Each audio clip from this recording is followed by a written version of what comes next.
Okay, so thank you so much, everyone, for joining us for the last part of our series on residency interview advice. Today, we're talking with Dr. Ahmet Kilic, who's an associate professor of cardiac surgery at the Johns Hopkins University School of Medicine. He's the current director of heart transplantation there and the current program director of the cardiothoracic fellowship training program at Johns Hopkins. Dr. Kilic, thank you so much for joining us today. We're really glad to have you. Absolutely. Thanks for having me and allowing me to interact with you all. So we're gonna start it with just a broad question of what is the best general advice that you have for residency interviews? It's probably just general advice for everybody interviewing for any position. Just to kind of give you guys a little bit of background, I've interviewed people for a fellowship, I've interviewed people for residency, and I've served on the medical school admissions both at Hopkins as well as at Ohio State, where I was for 7 years. So I really am interfacing with applicants from all different backgrounds. And I think the hardest thing to do is to try to have an honest conversation, which is my real big advice to anyone that's interviewing for a spot. And what I mean by that is honest in terms of what you want to get out of the interview. And it doesn't necessarily mean that every place you interview at is what you want to be at. But what you need to do is address it in a lens where you are picturing yourself at that institution and whether or not you're fitting. And what I mean by the honesty is this some place that you see yourself at? And is this fit with your goals? If you want to be the most current academic, researcher in the world and you're at a community program, that probably doesn't align with your goals. At the same time, if you want to be a very good clinical surgeon and you're going to a big academic place that does one case a year, that doesn't align with your goals. And so I think that's the general advice I'd have, is to really do some introspection before the interview to see if it fits along with your goals, and to use the interview process to kind of tease those things out to see whether or not it meshes with what you hope to gain out of the training that you're interviewing for. I hope that makes Mm. sense to you all. Yeah, that definitely makes sense. I feel like that also really molds well into something else we were going to talk about, which was what are great questions to ask when people say, and do you have any questions for me? It kind of sounds like tailored questions based upon like what you know about yourself is maybe something that's good if you haven't gotten that yet out of the conversation thus far. Yeah, no, that's great point, because you never want there to be a dull moment Mm. in the conversation when someone says, "Do you have any questions for me?" And all of a sudden you're like, no, thank you," or you feel like it ended awkwardly and you didn't have a great thing. So you kind of want to be prepared, and you want to be prepared not in having everything that you're going to say written out. I think that makes it seem um, very formal, makes it seem very rehearsed. And those are the interviews where I personally, as an interviewer, feel turned off. Like you're Mm. reading something, and that's not what it's meant to be. It's meant to be a conversation. So in that aim, when someone asks about, what questions do you have, I think it's best to kind of figure out, once again, being honest with yourself, what are the things that you really want to gain out of this interview? In general, the things that I think are very easy questions, in case you need a time saver and you feel like you're kind of under the gun and you forgot what you're going to say, is something that's very easy, like, hey, what is a successful applicant or trainee look like in your program? And that kind of gives you an idea as to what they're looking for. Are they looking for someone who's hardworking, who has great technical abilities, who's got great medical knowledge, is affable, works along with others? Sure. But it kind of gives you an idea of what they kind of value in the system. The other thing that I think is a little bit hard, and it's kind of tough to know whether people are really answering it honestly, is when people say, what kind of changes do you see in the program? Because in Mm. academia, and I'm going to concentrate in academia, I'm sorry if other people have other ideas in that are listening to this, because it's not a podcast, but a tutorial, or whatever you call it, is, when you say, what are the changes that may occur? Generally in academia, there's always change, there's always turnover, and everyone's trying to figure out where they kind of fit. So it's tough to know, but there's certain times where things are already in motion, where someone may say, this faculty member's leaving, or we're looking to have an extended rotation at this outside facility because we don't have numbers. And I think those are fairly easy questions to ask that probably fit along with what your general thoughts of the institution are. I think it's also important to kind of think about, well, what are the imminent things that are kind of in motion, and what are possible changes to the program? Are there going to be changes in the training paradigm? Are there going to be a 4+3? Are they an integrated program? Is it a traditional program? Are you going to shift towards integrated only and get rid of your traditional program? I think those things are important to kind of tease out. The harder thing is, and sometimes I get this, and I don't know what the best way of saying it is as a interviewee, is what does an unsuccessful applicant look like? Mm. You don't want to come across and say, what do you do with a bad resident? Because then it makes you seem like you're a little bit unconfident. But you kind of want to say, how have people not done well in this program? Is Mm. it because they didn't mesh with where the city is? Did it not go well because consultants do this, or did it not go well because you are late to get autonomy in the program? What are the barriers that people have? Have people been generally successful afterwards getting a job? Have they been successful passing their boards? Do you feel like you need to do more didactic? So I think those are all fair questions that you can ask when someone says, hey, do you have any more questions for me? That show a little bit of insight, because at the end of the day, what you really want out of this next step in your life is to get good training technically, get transformation of some good medical knowledge, be able to pass your boards, and have a job or additional training that's set up for your success. And so I think those are all fair questions to kind of ask. Mm. Thank you. When you're asking questions, and especially like in light of what you were saying towards the beginning of this conversation, how much should you use that opportunity to try to still share a little bit more about yourself within the question, especially thinking about like trying to figure out if this is a good value match for you, versus keeping it strictly as a question? Does it ever come across as inappropriate to say, like, I really care about this, so I'm asking about this? Yeah, that's tough, because you want to represent the best version of yourself. And I think the times that things get um, misconstrued or rub the interviewer the wrong way is when you use it to kind of highlight all the things that someone can see on your application.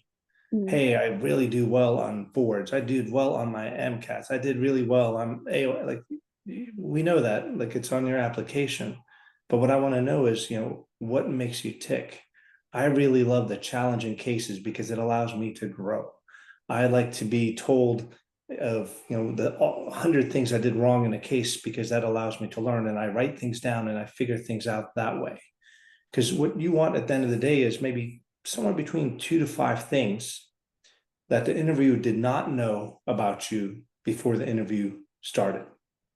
And you want to, I don't want to say rehearse, but you want to kind of have that in the back of your mind to say, I'm going to highlight these things. My goal is to be X. If that's Mm. important to you, state it clearly. Say, this is what I would like to do out of this training program to get me to this spot. And it's also perfectly okay to say, I don't know what I want to do. I'm enamored by cardiac surgery, thoracic surgery, congenital surgery, and I just want to explore it some more. And I think this is where I want to head. And I want this training program that's hopefully well balanced in all three of these to show me the way. But I Mm. think you can use that kind of framework then to kind of sprout out different questions that you may have, not to come out with saying, like, I'm bragging about this, but to say, I've been interested in congenital surgery. I did research at Boston Children's. I wonder what this experience is going to give me, because I'm really interested in univentricular physiology and adult congenital disease. Something like that, that kind of shows what you've done, what you've accomplished in some ways, but really what you're looking to build upon and to explore. Mm. Yeah, even just the way that that was phrased, how you said it right then, doesn't come across as like a telling. It just comes across as a genuine curiosity and like desire to then take that next step. Yeah, and that's what this interview is. It's really an information gathering thing, an information sharing thing from your Mm. standpoint. The things that I always like are personal stories, what gets you excited, what you like to do outside of medicine that allows you to kind of maybe decompress, what your support system is, how you deal with adversity, all those things that make you uniquely you is what I think you want to bring out. Now, Mm. I think it's also tough because you've probably also been told so many times to not stand out in the wrong way. So we're all a little bit guarded that, we're going to blow the interview if we say that I like to play checkers, but I think you got to be honest. Mm. What do you do if you get towards the end of the interview and you feel like you haven't done a good job of like getting those important things about yourself across? Yeah, I think you can probably say, ahead of time how long the interview is going to be. So you can kind of look and say, oh, maybe there's only 5 minutes left and I didn't even Mm. talk about my passion. So I think it's okay to interject it that way and say, you know what, we've gotten really excited about the conversation today and it's been wonderful to talk to you, but I really want to make sure that you know this about me. So Mm. my father died of lung cancer and lung cancer is my passion. This is what I really want to train for. And I want to be the most compassionate, fundamentally sound, academically gifted surgeon I can be. Something to that effect where you're allowed to say it out loud, even though it may not be in the normal flow of conversation, because it is Mhm. important to you. Mm. That's great advice. And I also, the way that you phrased it, it did sound natural. Yeah, and you want to also, if there's something, let's say that's weak part of your application. Mm. Hey, I got, I'm making stuff up. I had a DUI in undergraduate, and you may see that pop up on the thing, but here's what it was about. And I learned this from this thing, and this is really a great thing. So if you see Mm. that, certainly it's a blemish, but here's what I think about it. Mm. Most of the time, people will catch those things, and so you want to make sure that if there's anything that's there, like I got a C in college, whatever it is, that you kind of say, hey, this is what it is, and here's what it was happened, and guess what? I'm gone through all of college and all of medical school. I'm doing wonderful things, and I learned from this part of my life. So I think that stuff is important. And if you don't have any of that stuff, that's great. You don't have to Mm. disclose anything, but it is an opportunity for you to expand on things. Or if you were to say, I did basic science research for 4 years and I didn't have a publication, but don't let that think that I don't have research experience. I Mm. have great research experience. I wrote IRBs, I wrote ICOOKs, I did animal work, I did outcomes research. Here's all the grants that I've applied for. I've learned so much and I've presented so much and I've been part of lab meetings and these are the wonderful things that I've accomplished. But each one of these was a survival operation that we don't accrue data for 5 years. So many of Mm. the things are going to be published after I'm finished. But whatever it is, that just to kind of put things in context so what people may see. Mm. If things like that, like especially maybe the red flags, don't get brought up, um, I think some students probably worry that it's a blinded interview, so them bringing it up is bringing attention to it where the interviewer may not otherwise have known. Do you think it's still a good idea, especially if there's a good reason to bring those things up, or like what's the balance between talking about it? I mean, it's tough, and it all depends on what it is, right? You personally may think getting a B in college was the worst thing in the world, and you feel like you need to explain it away when maybe moot because you're in medical school and college is finished. But if there's something that's glaring, Mm. like you had to go to 5 different universities to graduate because you flunked out of 4 of them, people will see that at some point. And so there may be some extraneous circumstances like my family moved countries, we lost our home. I think it's okay. And that only will seem as a distance traveled and actually be a positive for you Mm. that you miss an opportunity to expand on. Mm. Some of the other stuff, yeah, it's a judgment call. So if you had to pass the step one, you had to take it twice. Oh, okay, it's not a end all be all, and most people know that we didn't do so well, so you don't have to sit there and spend 5 minutes of the 10-minute interview explaining it. So it's a little bit of a balance in what you think is important. And certainly certain things that you can always address afterwards, beforehand, and even in different ways. Mm. Another question that I think students really have trouble answering when programs, especially now, because now we're kind of like in the middle of interviews, so students have like gone and seen a lot of places. So when an interviewer might ask, like, where are you ranking us? Like, how interested are you in our program? How do students like answer that honestly without being off-putting. That's a tough one. No, it really is because we have rules, right? We're trying to keep everything as fair as possible. Yet we all know that this stuff happens.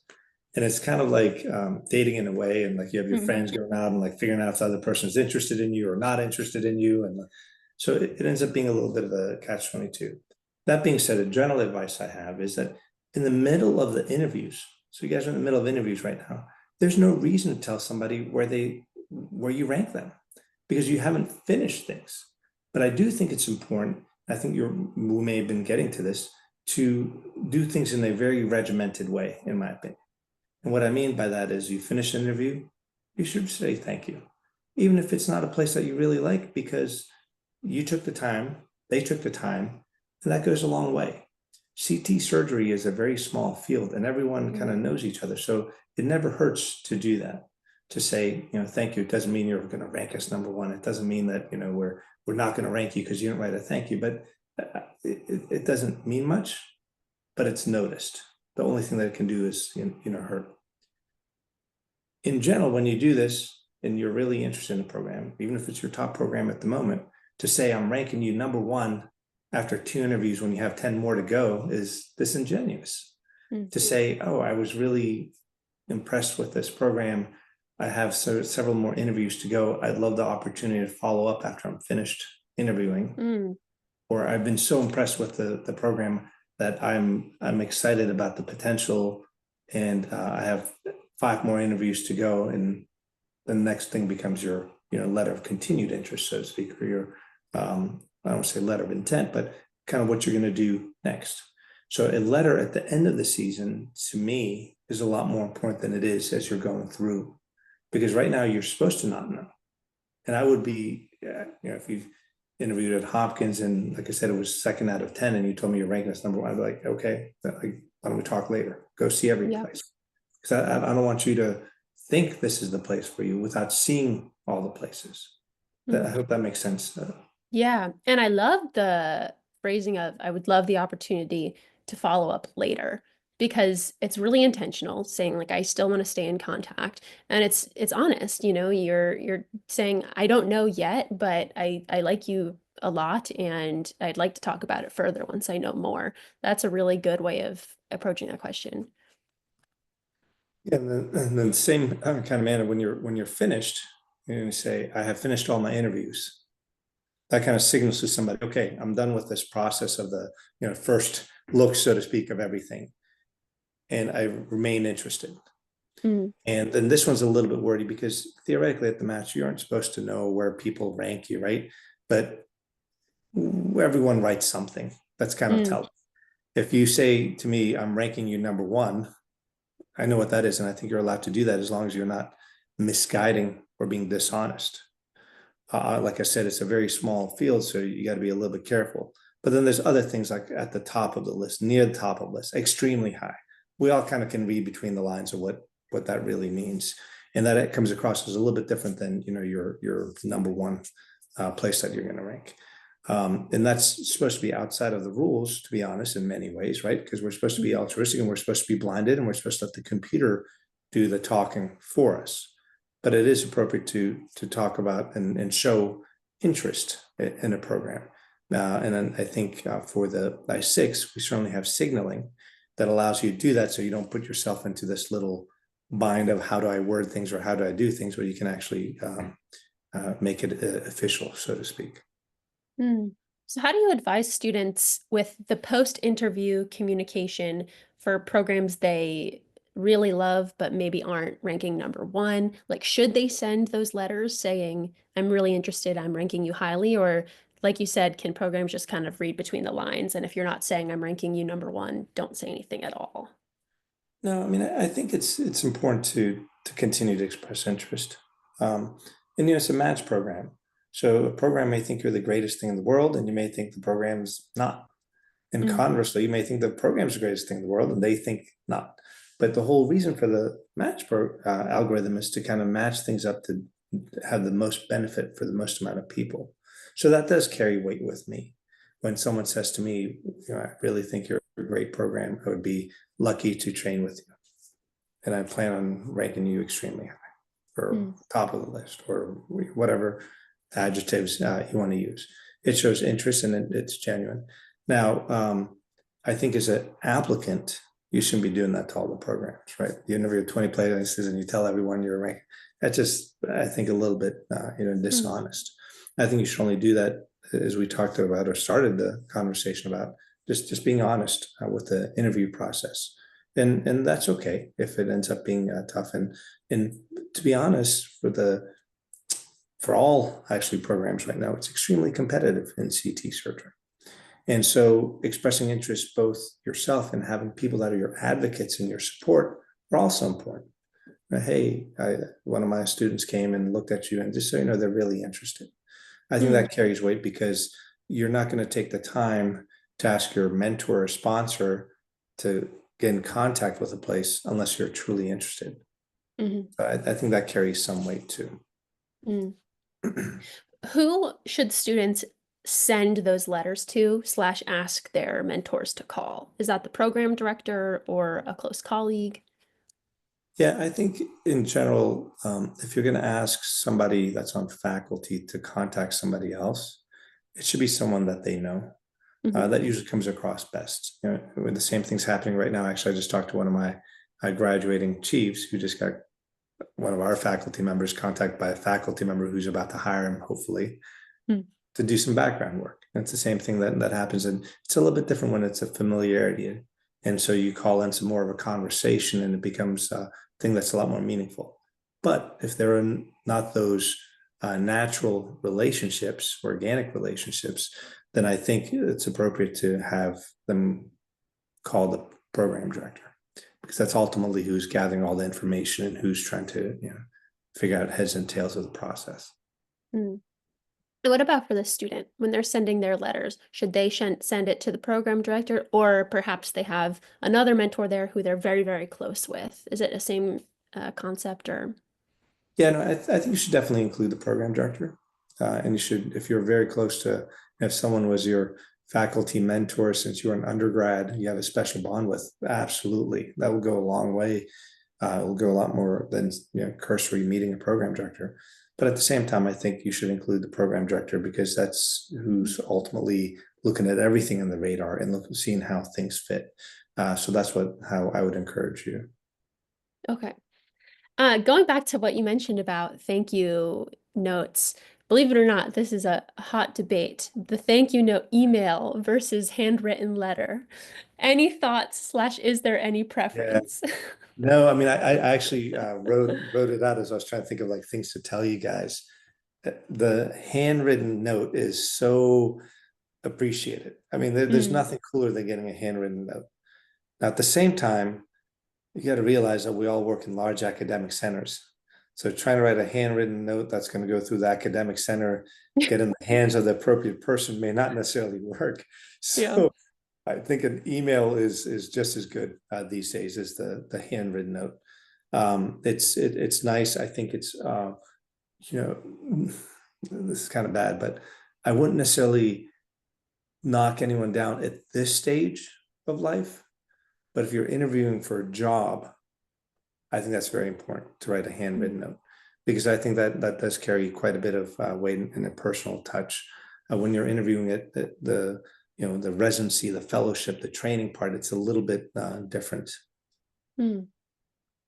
Thank you. That's good to know. Switching gears a little bit to talk about second look days, how would you suggest students make the most of a second look day?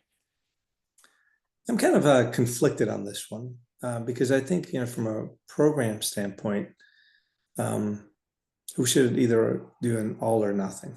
Mm, And what I mean by that is that one of the things that came out of the whole COVID deal was that we started relying more on Zoom and trying to have more equitable interview processes.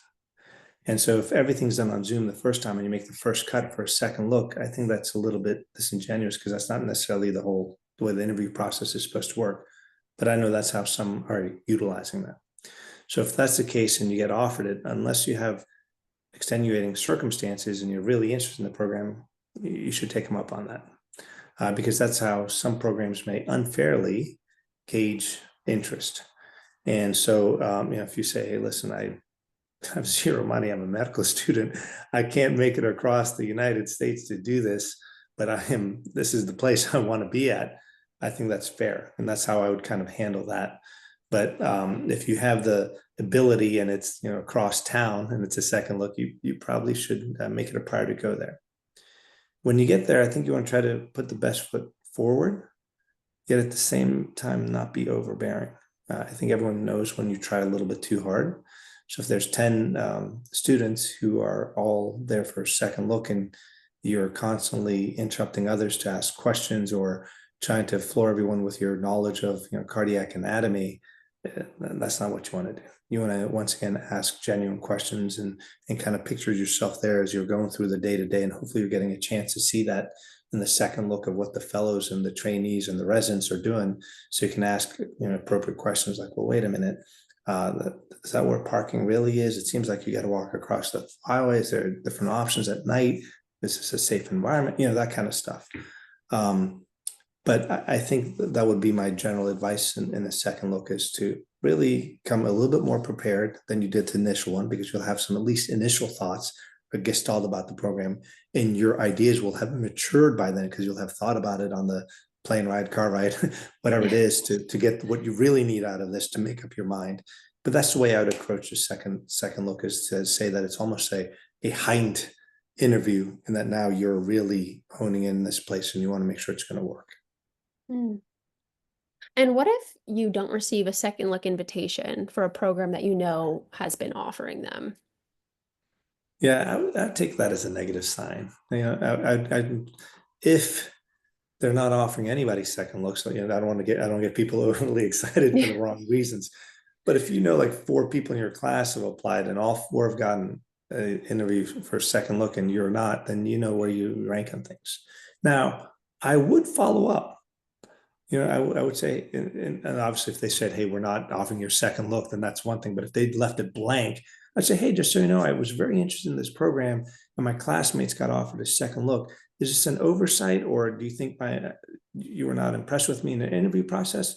And they'll tell you. And then you don't have to be in this weird land of, did they forget about me? I had better scores. I thought I wore the right, attire to be a good applicant. I thought I asked insightful questions.